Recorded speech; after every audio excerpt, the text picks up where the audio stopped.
Study IQ IAS, अब तैयारी हुई अफोर्डेबल।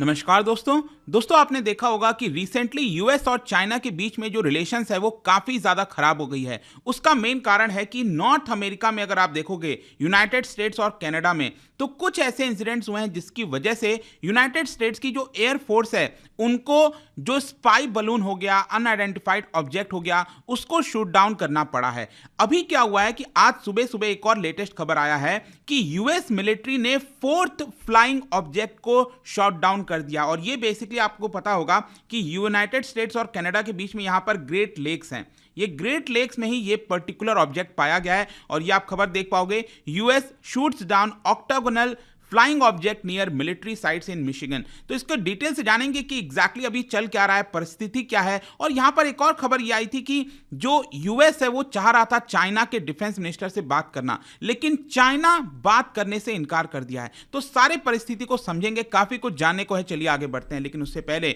ध्यान रखिएगा, अगर आप यूपीएससी की तैयारी कर रहे हैं और स्पेशली अगर आप हिंदी मीडियम के विद्यार्थी हैं, हिंदी मीडियम में अगर आप एग्जाम लिखने वाले हैं 2024 का, तो कल से हमारा जो यूपीएससी का प्योर हिंदी बैच है वो स्टार्ट हो रहा है। डोंट मिस दिस, क्योंकि इसके अंदर आपको 1000+ आवर से ज्यादा की लाइव क्लासेस मिलेगी, आपको मेंटर मिलेगा। मतलब कोई दिक्कत है, प्रॉब्लम है, कभी भी आप अपने मेंटर से पूछ पाओगे। इस तरह के अनेकों फीचर्स प्योर हिंदी मीडियम के लिए हैं। यहां पर आपको हमारे वेबसाइट ऐप पर जाना या फिर कमेंट सेक्शन में इसका लिंक मिल जाएगा, वहां पर यूज करिएगा कोड अंकित लाइव। या फिर अगर आप नॉर्मल कोर्स लेना चाहते हैं, जैसे कि इस साल का जो प्रीलिम्स है, प्रीलिम्स को क्रैक करना चाहते हैं, तो ये वाला बैच ज्वाइन कर सकते हैं। या फिर अगर आप 2024 के लिए यूपीएससी का पूरा प्रिपरेशन, प्रीलिम्स और मेंस, तो ये बैच ज्वाइन कर सकते हैं। जो भी कोर्स आपको लेना है यूपीएससी का, हमारा यूज करिए कोड अंकित लाइव, ताकि आपको एक्स्ट्रा यहां पर डिस्काउंट मिल जाए। इसके अलावा और अगर आप एमसीक्यूज अटेम्प्ट करना चाहते हैं तो मेरे इंस्टा पेज पर जाइए, वहां पर स्टोरीज में जितने भी एमसीक्यूज हैं उसको आप अटेम्प्ट कर पाएंगे।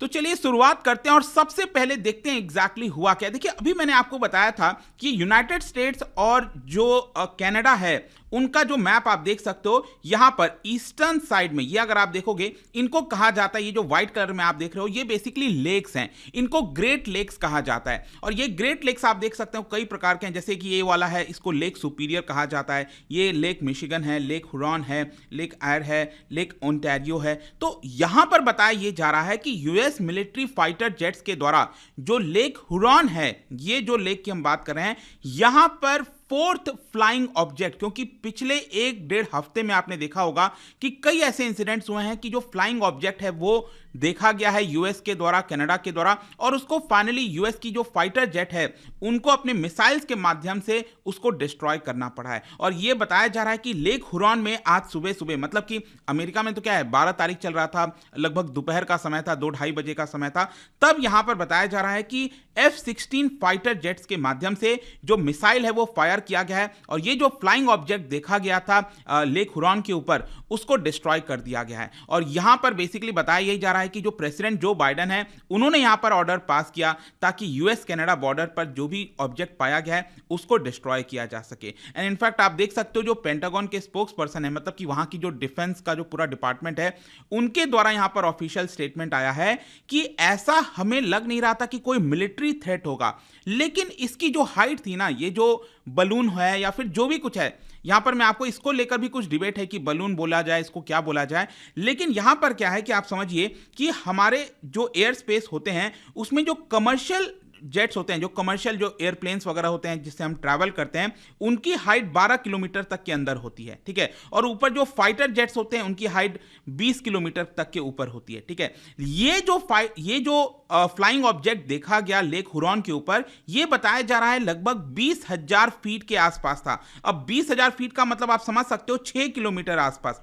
अब 6 किलोमीटर के आसपास है तो ऑब्वियस सी बात है कि इस फ्लाइंग ऑब्जेक्ट की वजह से जो कमर्शियल एयरलाइंस हैं उनको खतरा हो सकता था। ऐसा यहां पर स्टेटमेंट दिया गया है वहां के पेंटागन स्पोक्सपर्सन के द्वारा कि यह खतरा बन सकता था कमर्शियल एयरलाइंस की वजह से, इसी की वजह से हमें फाइनली इसको शॉट डाउन करना पड़ गया। और ये जो ऑब्जेक्ट है बेसिकली ऑक्टोगोनल शेप में था, ऐसा बताया जा रहा है। और इसके अंदर ऐसा कोई पेलोड वगैरह तो देखने को नहीं मिला, लेकिन बताया यही गया है कि यहां पर इसको रिकवर करने की कोशिश की जाएगी। बेसिकली क्या है कि यहां से यूएस और कनाडा का बॉर्डर स्टार्ट होता है, है, ये ऊपर वाला कनाडा है और ये नीचे वाला यूनाइटेड स्टेट्स है।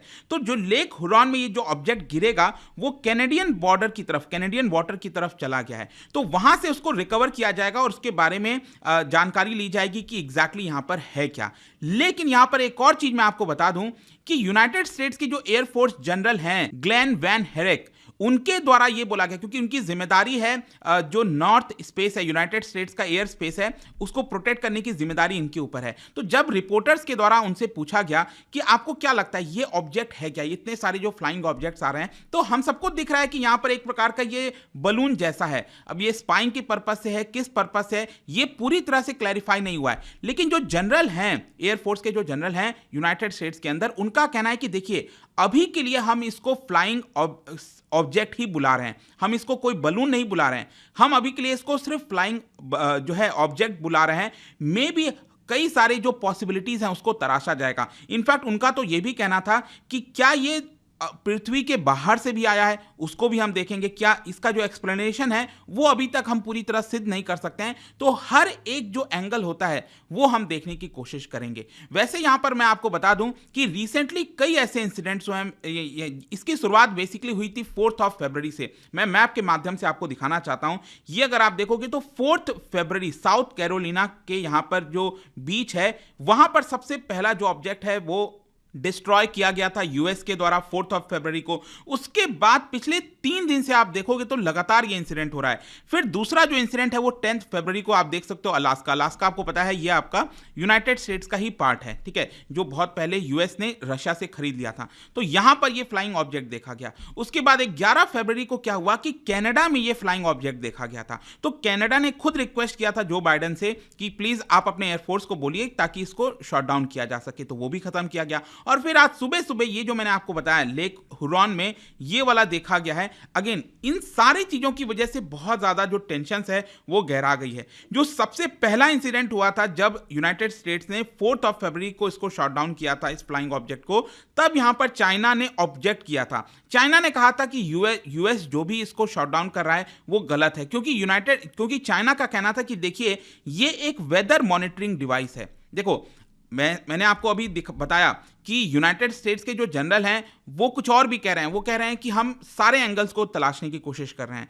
ठीक है। लेकिन यहां पर सबसे पहला जो इंसिडेंट हुआ था उसमें चाइना ने खुद इस चीज को स्वीकार किया था कि ये वाला जो ऑब्जेक्ट है ये चाइना का ही है, लेकिन ये ऐसा कोई स्पाइंग के पर्पस से नहीं है। ये बेसिकली एक वेदर मॉनिटरिंग डिवाइस है जो कि गलती से हवा की वजह से आपके एरिया में आ गया, ठीक है। ये चाइना का कहना था। बेसिकली यहां पर ये वेदर मॉनिटरिंग डिवाइस चाइना ने इसको बोल दिया। तो क्या होता है कि जब पहली बार यहां पर शॉट डाउन किया गया, चाइना इससे बहुत नाखुश हो गया और इसी की वजह से बताया यह जा रहा है कि यूनाइटेड स्टेट्स के, आप सोच के देखिए, यूएस के डिफेंस सेक्रेटरी, मतलब जैसे हमारे देश के अंदर डिफेंस मिनिस्टर होते हैं ना, जैसे राजनाथ सिंह जी हैं, वैसे वहां पर सेक्रेटरी बोला जाता है।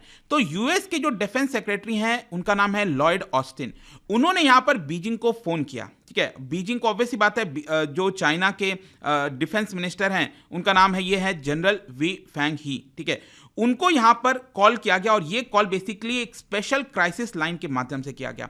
यूजुअली क्या होता है ना कि जब दो देश के बीच में बहुत टेंशन बढ़ जाती है तो उनके जो मिलिट्री जनरल्स वगैरह हैं, अगर वो बातचीत करना चाहते हैं तो हॉट लाइन के माध्यम से, क्राइसिस लाइन के माध्यम से यहां पर उनसे कॉन्टैक्ट करने की कोशिश करते हैं। लेकिन यहां पर टेंशन इस बात की हो गई कि लॉयड ऑस्टिन कॉल कर रहे हैं डिफेंस मिनिस्टर को, चाइना के डिफेंस मिनिस्टर को, लेकिन चाइना के डिफेंस मिनिस्टर ने यह कॉल उठाने से ही इनकार कर दिया, उनसे बात ही नहीं की। चाइना का क्या कहना है, देखो चाइना के डिफेंस मिनिस्ट्री की तरफ से यहां पर नोटिफिकेशन आया है, जवाब आया है कि देखिए यूनाइटेड स्टेट्स ने जिस तरीके से उस बलून को शॉट डाउन किया है हम इससे खुश नहीं है। यूएस ने यहां पर एक प्रॉपर एटमॉस्फेयर क्रिएट नहीं किया है डायलॉग और एक्सचेंज के लिए। यूनाइटेड स्टेट्स का जो एक्शन है वो सीरियसली वॉयलेट करता है इंटरनेशनल नॉर्म्स को, क्योंकि ये जो ऑब्जेक्ट था बेसिकली ये एक वेदर डिवाइस था, इससे हम कोई स्पाइंग वगैरह नहीं कर रहे थे, ऐसा यहां पर चाइना का कहना है। और इसी की वजह से क्योंकि उसको शॉट डाउन किया गया, हम इस का जो कॉल है वो आंसर नहीं कर रहे हैं। तो एक बड़ा मूवमेंट हो जाता है।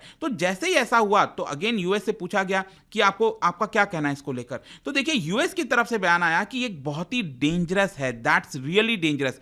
मतलब कि अल्टीमेट सोल्यूशन क्या होता है कि जब भी दो देश के बीच में टेंशंस बढ़ते हैं तो वहाँ के जो मिलिट्री पर्सनल है वो आपस में बात करने की कोशिश करते हैं, क्राइसिस लाइन के माध्यम से बात करने की कोशिश करते हैं। लेकिन अगर चाइना फ़ोन ही नहीं उठाएगा, चाइना बात ही नहीं करेगा, तो इससे और ज़्यादा जो टेंशन है वो गहरा जाएंगे। और यही चीज़ हुआ है यहाँ पर। जो यूएस है उनका कहना है कि it is unfortunate till date जो पीपल्स लिबरेशन आर्मी है उन्होंने हमारा कॉल आंसर नहीं किया है। यूनाइटेड स्टेट्स के जो प्रेसिडेंट है जो बाइडन, उन्होंने इस चीज़ को एम्फसाइज किया है कि कम्युनिकेशन जारी रहनी चाहिए चाइना और यूएस के बीच में, ताकि जो भी डिफरेंसेस हैं उसको रिस्पॉन्सिबल वे में सॉल्व किया जा सके, ऐसा चाइना का कहना है। वैसे मैं आपको ये भी बता दूं कि ये जो इंसिडेंट हुआ इसकी वजह से जो एंटनी ब्लिंकन है, मतलब सेक्रेटरी ऑफ स्टेट, जो फॉरेन मिनिस्टर जिनको हम कहते हैं, वो चाइना विजिट पर जाने वाले थे, लेकिन ये भी पॉसिबल नहीं हो पाया क्योंकि ये स्पाई बलून का इंसिडेंट सामने आ गया। तो देखना होगा कि इसकी वजह से और कितना ज्यादा यहां पर प्रॉब्लम्स क्रिएट होता है। क्या इसकी वजह से जो एक टेंशन का माहौल है वो और ज्यादा आगे बढ़ता है या फिर चीजें जो है आपका काम डाउन होती हैं, वो आगे आने वाला समय बताएगा। बट आई होप कि अभी इस वीडियो के माध्यम से आपको जो भी कुछ एक एनालिसिस था वो समझ में आ गया होगा। और जाने से पहले एक इंटरेस्टिंग क्वेश्चन देखिए दोस्तों, ये जो स्पाई बलून का मामला सामने आया उसके बाद ये भी बताया गया कि चाइना ने भारत में भी स्पाई बलून को भेजा था। तो रीसेंट रिपोर्ट के आधार पर क्या आप बता सकते हो ये स्पाई बलून कहां पर स्पॉट किया गया था? इसका राइट आंसर आप सबको पता है, मेरे इंस्टाग्राम पर तो मिलेगा ही। वहां पर अगर आप नहीं हो कोई बात नहीं, टेलीग्राम से भी ले सकते हैं इसका सही उत्तर। मैं कई सारे जो एमसीक्यूज हैं वो यहाँ पर स्टोरीज में डालता रहता हूं। बाकी अगर आपको पीडीएफ चाहिए तो टेलीग्राम पर आइए, अलग अलग सोशल मीडिया पर आप जुड़ पाओगे। और जैसा मैंने बताया था, यूपीएससी की अगर आप तैयारी कर रहे हो, use the code Ankit live, चाहे जो भी बैच लेना हो, प्योर हिंदी बैच जो कि कल से स्टार्ट हो रहा है जिसका बैच, या फिर जो नॉर्मल इंग्लिश वाला बैच है, कोई भी आप यूज कर सकते हैं यहां पर। और कोड यूज करना है अंकित लाइव ताकि आपको मैक्सिमम डिस्काउंट मिल जाए। होप की वीडियो आपको पसंद आया होगा। मिलता है आपसे next time. Till then thank you very much, see you soon. Study IQ IAS, अब तैयारी हुई अफोर्डेबल।